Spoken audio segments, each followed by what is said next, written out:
The Cash-Landrum incident of 1980 remains one of the most compelling and physically harrowing UFO encounters in American history, not merely for its dramatic sighting, but for the profound and lasting impact it had on its witnesses. This video will delve into the details of the event, exploring the experiences of Betty Cash, Vickie Landrum, and Vickie's grandson Colby on the evening of December 29th, 1980, in the piney woods of Texas. Betty Cash, a 51-year-old businesswoman, Vickie Landrum, a 57-year-old waitress, and Vickie's 7-year-old grandson Colby were driving home after a day out. Near Huffman, Texas, their journey took a turn into the extraordinary when they encountered what they would later describe as a massive, diamond-shaped, metallic object hovering over the road. The object, described as larger than a water tower, was emitting an intense light and a cacophony of mechanical sounds, including loud beeps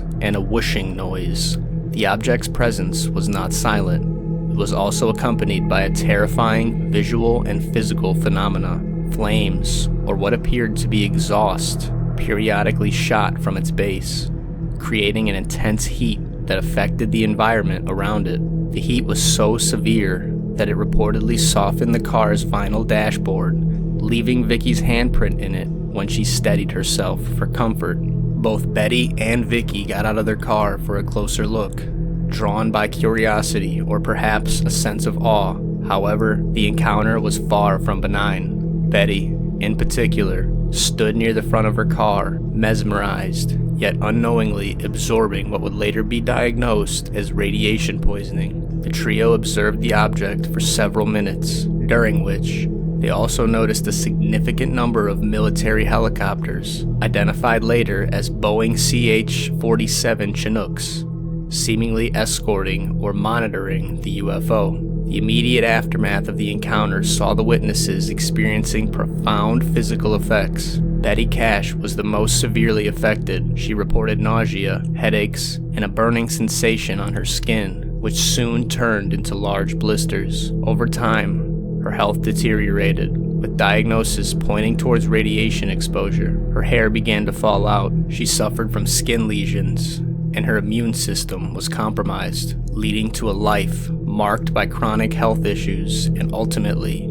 cancer. Vickie and Colby also experienced health problems, but it was a bit less severe, including eye irritation and skin rashes. The incident caught the attention of John Schussler, an engineer and UFO researcher who took it upon himself to document and investigate the case thoroughly. His investigation uncovered other witnesses who saw the helicopters and the object independently, leading credibility to the account. The trio sought compensation and an explanation, initiating legal action against the U.S. government. They claimed negligence in handling whatever experimental aircraft or extraterrestrial craft was involved, especially given the presence of military helicopters. However, their lawsuit was dismissed in 1986, with the court stating there was no proof that the helicopters were government-owned, or that the government had any such aircraft as described. From a believer's perspective, the Cash-Landrum incident stands out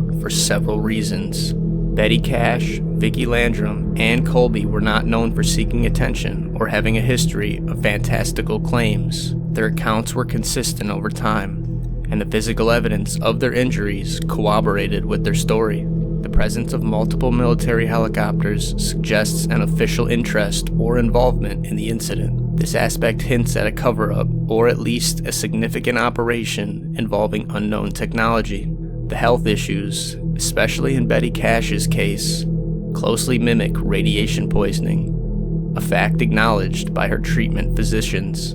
This physical evidence supports the narrative of an encounter with an object emitting harmful radiation. The official explanations, like a misidentification or natural phenomena, or military flares, do not adequately account for the severity of the physical symptoms or the detailed descriptions provided by the witnesses.